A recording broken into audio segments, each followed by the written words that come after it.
Two. All right. What's up, everybody? Kaz Denizon here with another Atari Dev Space. And today we are with Buddy Sola of Akupara Games. How are you doing today, buddy? I'm doing pretty good, pretty great. This is right in the middle of my day, so I'm happy I could take the time. Well, I'm glad to have you. First off, for those who are watching, why don't you give us a little bit of insight of what you do at Akupara Games? What is your job? Like, what is your Sure. experience in the company? Yeah, so I started in the industry at Square Enix. I worked on Final Fantasy 14 for 5 years, and then I moved over to Akupara because I like the idea of getting into indies, right? So Akupara is an indie game publisher and developer. And I just kind of started with right when they were kind of getting their foot in the door, and starting to sort of publish stuff. I started as the community manager, but over time, the company grew, the team grew, and I eventually stepped into the marketing lead role, which is what I have right now, right? So I am in charge of all of the different sort of creative forces that go into any of our individual marketing campaigns and kind of managing the team a little bit along those lines. Awesome. So now, first of all, I'm no stranger to Akupara Games. I've been playing you guys or playing the company's products for quite some time. I Hmm. didn't have a Ouya when it first came out, but on Google Play, I have played a few games like Whispering Willows, or Yep. actually I have a list of the ones that I own currently. Star Vikings, that's one of them. Whispering Yeah, Willows, Star behind, Vikings. behind the frame, and Keep in Mind. Now, Keep in Mind was actually one Mhm. of my favorites, by the way. I still have that on one of my older phones with a bunch of other Android 4, 5, 6 games that you can't find anymore. Um, but I actually do have a series of Uyas, and before getting into this interview, I downloaded a APK of Whispering Willows, just the demo, and Mhm. started playing through it. And my God, the graphics for that are just absolutely amazing. So with the history with Akapura going into Android and PC and so on and so forth, how has reception with the company, seeing as you said you've been with them for a while, how has reception with them been over the few years, like as they're gradually growing and getting more products out there? What is your experience with that? Well, yeah, so the story of the company really starts with Whispering Willows, right? Basically, Akupara started because Whispering Willows was, a game that we put on a million different places. Actually, technically, I wasn't at the company at the time.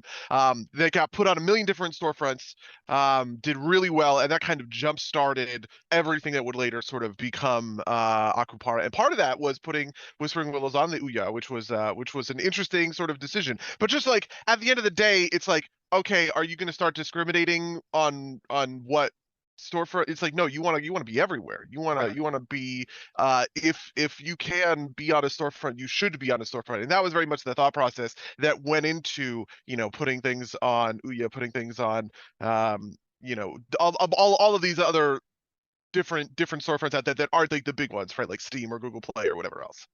Now, quick question, and slightly on par with the conversation, but you've been with the company since it started, correct? Roughly? I've been with the company since 2 years after it started. So when the company originally started, it was mostly just sort of like a side hustle. But I was like the fourth person hired as like a full-time employee, right? So you weren't As the company like sort of took off, right? Like I was sort of on the ground floor of that. So you weren't there whenever they launched games on the Ouya, correct? Am I No, understanding that correctly? Okay, no. yeah. Then So that that was voids in 2017. I joined the team in 2019. then that Is like voids the my next timeline. question because I was going to ask about other Android platforms like GameStick and I believe the other one was the Razer Forge, if I have that correct. Uh, but that voids the next question, so we'll move on. Um, I want to ask you particularly about a few games that you guys have also released on a particular console known as the Atari VCS. Now, Sure. a lot of people don't really know about the Atari VCS, which is kind of what these interviews are all about. So that's going to be, for the most part, the main focus of this interview. And basically, you guys released a few games. You released Mutiazone. Hopefully, I didn't butcher that name. And you Yeah, it's Mutazione. Yeah, it's how to pronounce it. I know that stuff. say it again. Mutazione. It's Mutazione. like it's like Italian. You know what I mean? And what does that translate to? Do you know? I think just mutation. The in the backstory of Mutazione, it's sort of located in like Mediterranean Europe, which is why that's why the name is what it is. I will definitely say, and I've been pronouncing the name wrong all this time. But I will say that it's one of my favorite games that's on the Atari VCS. It's definitely different. than all the other games that are there because it's slower paced. You know, it's definitely got this Yeah. artistic feel to it. The music is nice. The story, it doesn't stop you from being able to be invested in the story, and that's what makes the game so beautiful. And in fact, I had an interview come up. Well, I probably shouldn't say it, but I mentioned Mutiazone in the interview as one of my favorite games. I'll say that much. I won't say with who. It's coming out though. Um, and I don't necessarily cater to, but I associate with other YouTubers who also follow the Atari VCS. But you guys also had Sure. involvement with the Darkside Detectives. Can you tell me more about that? Yeah, so the Darkside Detective was actually an indie game that wasn't public. That was public. It was self-published. They ran a Kickstarter basically, Mhm. and then they had a. So that was the first, the Darkside Detective. Then they had the sequel, and they were like, okay, well, we want to pick up an indie game publisher for this one. So they were kind of pitching the sequel around. They were thinking about. They were like, what is the best way for us to bundle both of these kind of products together? Where we worked with them without any issues kind of on that. And part of the process was about finding these different sort of opportunities, right? Like where can we bring, like where can we help put eyes for our game in places where people wouldn't necessarily see it, right? Because Mhm. part of what makes indie games is you don't need to sell an insane amount of copies in order to be successful, right? Mhm. If to put this in a better way, if the developer is only a couple of people, the publisher is only a handful of people, your overhead is pretty low. So realistically, selling in 10s, 20s, 30s, right? Like those are important numbers because you don't need huge numbers in order to like claw back the money that you're investing in producing the title in the first place, right? So going out and finding different storefronts, like that's always been sort of a part of our modus operandi. Nice. Okay, I don't know what that word was you just said. Oh, So, modus operandi? Yeah, it's like my like our particular way of doing something, right? Like our particular method. And one of the things that we're always thinking about when we're publishing our indie projects is where can we find exposure for games that other people aren't looking at, right? If right. Atari has a certain audience or whatever, but people aren't putting games on Atari, us going to Atari and throwing titles up there is actually pretty valuable because you're capturing an audience that's not necessarily seen by other, whatever any of these other sort of platforms is, right? Right. And so anytime when the development for a platform like Atari, right, like putting together that storefront is relatively cheap, we have the time, we have the space, we have the resources to get that up and running. It's something that we can take care of without too much trouble. Let me ask you an offhand question real quick, seeing as we're on the Sure. topic. So there hasn't been a whole lot of games that are released on the Atari VCS. I think in total there's about Uh-huh. 75 or 79. Does Akupara plan to release any more of their products on the Atari VCS in 2023? That's a kind of complicated question because we don't think in those sorts of terms. So here's how the stuff with Atari came up. It was basically just, hey, we have some free time, right? The schedule is such that there is this amount of time where not a ton of stuff is happening, and we can put some hours into things. What are some things that we could, work on that are kind of, you know, uh, I guess I would say like, you know how you sometimes will have like housework or something that needs to get done, and you're just Yeah. like, oh well, I will fix the molding on this thing when I have time for it. It's like that kind of stuff, right? And that's exactly what happened with Atari. It was like, oh well, we can spend these, whatever, 2 months bringing this to a new storefront that is, that's something that we would think would be pretty valuable. Now, unfortunately, we've been insanely busy kind of ever since then, so we've never really gotten to that point where it's like, okay, we have the free time, maybe we can bring more things to Atari, maybe we can, look at kind of like setting up that store page for some of our other sort of products. But it's not like that's off the table. There is always the chance that, whatever, in September 2023, we kind of look at the schedule and we're like, well, there's not a lot going on right now. Maybe it's the right time to, kind of boot up Atari for any of our other individual titles that we think would be a success there. All right. So another offhand question, and I'm actually very active within the Atari community. If I could get a poll together and there was enough people who said, "Yeah, we want this on Atari," would that be an incentive for a company such as Akupara? Um, I don't know that I think that it would be an incentive for us specifically. For us, it's just about manpower, right? It's about like where are when we have a certain number of people who are working and they're working on a variety of different projects, at any individual time. And the question is, do we have the freedom to sort of put hours into this in order to bring it there? The answer so far has kind of been no. But it's not like we understand that there's a fan base at Atari that would love to see more games come there. That part I have always believed in. Right. So, reception for the games that you do happen to have featured on the Sure. VCS, how has that been? It's been pretty good, especially because we chose to go with Mutazione and with Darkside Detective 2, for two reasons. One, it kind of felt like you mentioned, it kind of felt like they were unique to the platform, right? There weren't a lot of experiences like these two on the platform. So, if I am like I'm a gamer, I'm looking at Atari and I'm thinking about what I want to play. If I'm looking for that kind of classic sort of point and click adventure, we, in a certain sense, corner that market in a way, which made it feel like it was like those were the right titles. There are also titles that were easier to kind of adapt for Atari when it came to just the sort of assets that we had ready and prepared, because there's always a certain amount of work that goes into setting up any of these individual storefronts, and we had already done a lot of that work for Mutatsuyori for some other stuff, and also Darkside Detective, so it wasn't super hard to bring that work over compared to something like I don't know, just some of our other titles where that work hasn't been done, so it would be a little bit of a heavier lift. Got you. And that'll actually lead into another later question, but I was gonna say as an example, would you say Grime would be somewhat more difficult to port over to the Yeah, VCS? that was actually exactly what I was thinking. I figured that's what you were Grime thinking. is, one of our most successful games. Obviously, it's been a really good kind of action gameplay forward title for us, right? Where Mutazione is very story forward, right? It was nominated for a bunch of IGF awards and stuff like that. Super positive reviews on Steam, Right. incredibly critically acclaimed, right? All of these sorts of things. It was Grime is sort of the opposite, which is to say that Grime was a game that was very much about kind of appealing to this crowd who enjoys that Souls-like experience and then merging it into a more classic kind of like Metroidvania shell for this I mean, there's been a million of these since, but at the time it was pretty unique. So you said Grime is your most successful game. Before Grime came out, what was your number one seller between, say, the time you started and now? It always changes depending on the success of the product. The big one for a long time was Whispering Willows, just because it had been out the longest, right? So it had had the most amount of time, the most amount of time to be put on sale for people to pick it up and kind of do play around with it.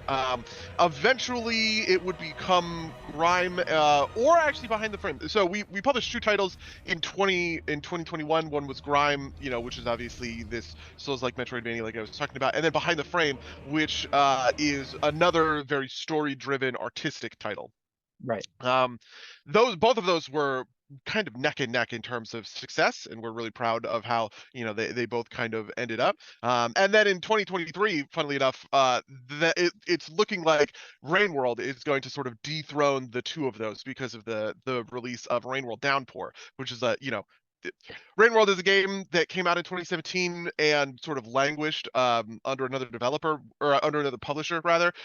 We're friends with the developer. We picked up the publishing rights and we produced a DLC for it after 5 years. And there was kind of this huge Rain World community who were there ready to support us sort of along the way. And I guess it's looking good. We just launched last week and everything went really really sort of smoothly, and we're happy with that. So probably the biggest game in our catalog is going to be Rain World very soon. That's incredibly. I mean, let me rephrase that. That's impressive. So let's get on topic with Grime here for just a minute. So you said Sure. Grime released in 2001. Walk us through the process of creating that game. Like how has the company benefited from its release? And on top of that, what are the fans saying about the game? What are you guys hearing from the fans?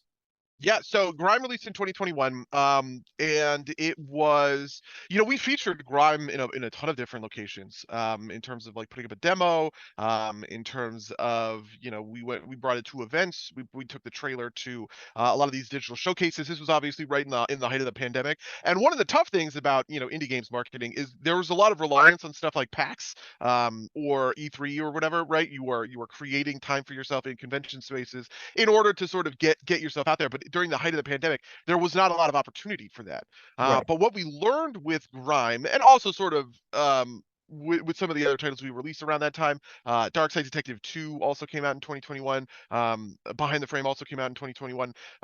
These were all titles that really benefited from a move to digital showcases, right? Which is to say, an event like the Mix, which is the media indie exchange, right? But what they do is they corral a ton of indies together in one spot, and they do like a 2 hour block on like Twitch for thousands of people, right? And normally it's just you get a couple of minutes, maybe you put your developer on screen, they say, hey, hello, I'm such and such, I developed such and such. They play a trailer, and people go and they go, hey, look, Grime sounds great. I'm gonna go wish list it, right?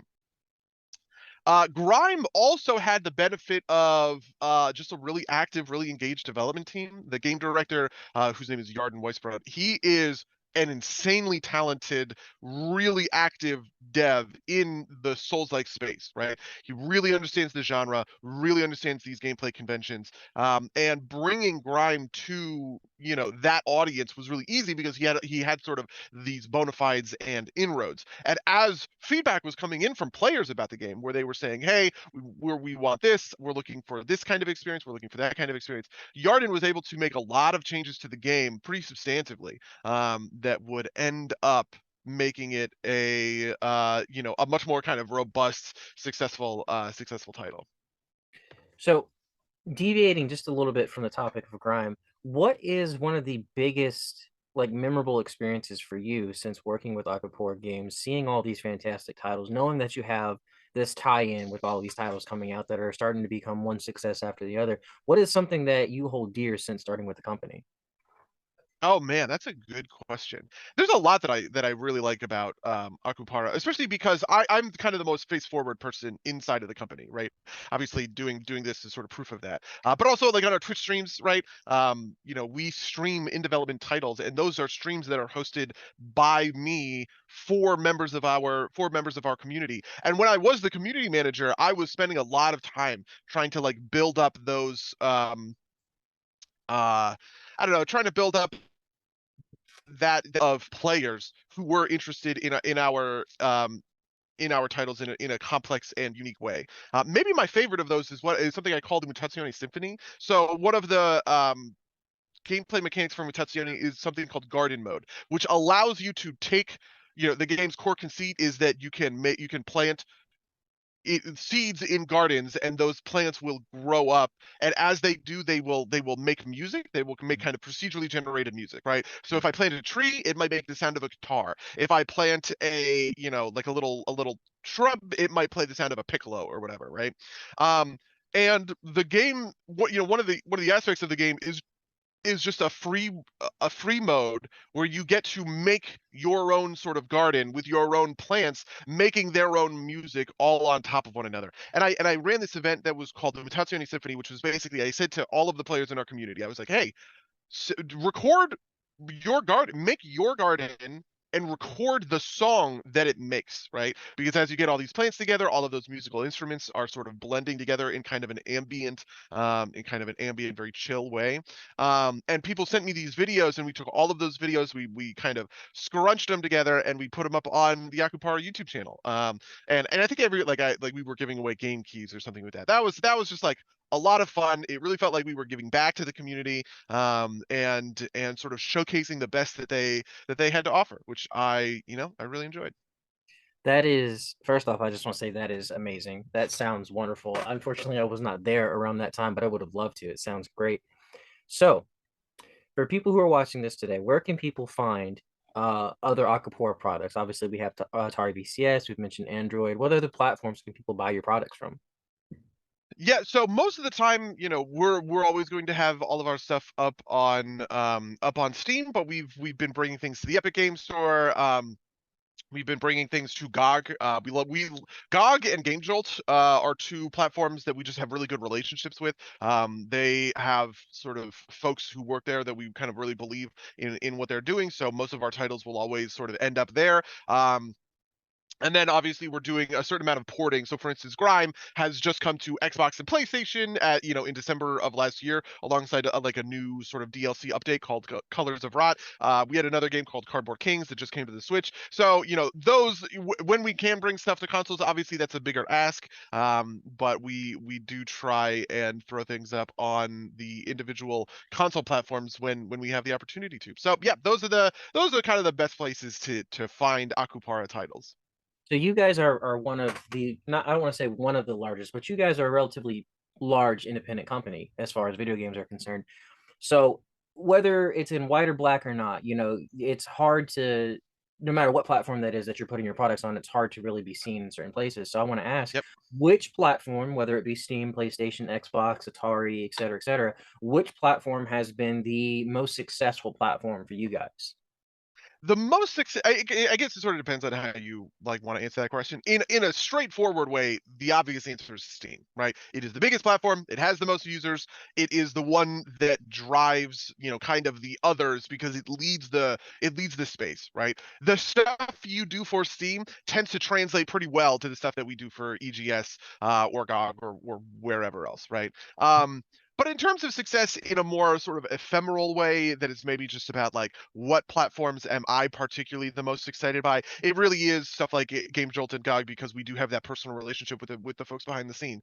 It's easy to fall I guess I would say it's easy to sort of fall out of personal relationships when I'm thinking about things in terms of like a product I'm selling, right? If I am buying if I'm buying the new Call of Duty, I don't have a personal relationship with that. I don't know the people who work on Call of Duty or whatever else, right? But I do know the people who work on GOG and on Game Jolt, and they are good people who I care about. And so those are the platforms that like I am happiest that we've been able to make real connections on. Awesome. Now, I am unfortunately running out of time for the interview, so I Sure. want to go ahead and leave some closing remarks here. Where can people find you? You personally, and as well as Akapor. Where can people follow your content? You mentioned that you do podcasts and stuff like that. Mhm. Obviously, there's plenty of storefronts for Akapora, but like websites, emails, where can people apply for jobs? Drop all that Yeah, information. the website for Akupara is just akuparagames.com. That's something that we manage. We do a weekly blog series. One of the things about Akupara is we think of ourselves as an indie for indies, right? A lot of us are people who were veterans of the AAA space who kind of went, you know what, this isn't really for me. And we were bringing that level of expertise down to, indie game developers who are first timers, right? Who don't necessarily have, the insights that we do when it comes to marketing a title, developing a title, all of these sorts of things. So the blog there is just a really great way to keep on top of the different ways that we work at the company. Me personally, you can find me on Twitter at that buddy Sola. I am reasonably active, I guess. Mostly like retweeting my podcast and talking about indie games. I guess sometimes talking about WoW. I play a lot of World of Warcraft because my bread and butter before I came to Akupara was MMORPGs. So that's probably the best way to get in touch with us. If you also want to talk to like me personally or join the Akupara community, the best place to do that is our Discord, which is just discord.gg/Akupara Games. Awesome. Are there any other closing remarks that you want the people watching this to know, or do you think that that should suffice? I guess the last thing I just want to say is that it's easy to think in terms of like corporate the people like to talk about the corporatization of video games, and I have really felt like indies has been the place that goes the opposite way of that. Indie games is about people, right? In a way that really kind of I don't know, makes me jazzed to be a part of this space, which is why I wanted to come onto your show and make the time for this, because I thought that making a connection with all of the folks who are at Atari. It's like I feel like nobody sees the like this corner, and I want to be the person who reaches out and goes, yes, no, we're there, right? We care. Well, buddy, I appreciate your time. I appreciate you coming out here and supporting Akupara and, of course, supporting the channel and the communities and so on and so forth. So, without further ado, by the way, my name is Kaz Denizon with Crafts Productions. We have been joined by Buddy Sola of Akupara Games. Thank you for having us. I mean, you know what I meant. Thank you for being on here. Glad to have had you. Thank you for having me. I really appreciate it. I am just all over the place apparently. So, It is okay. see you guys. Have a good one.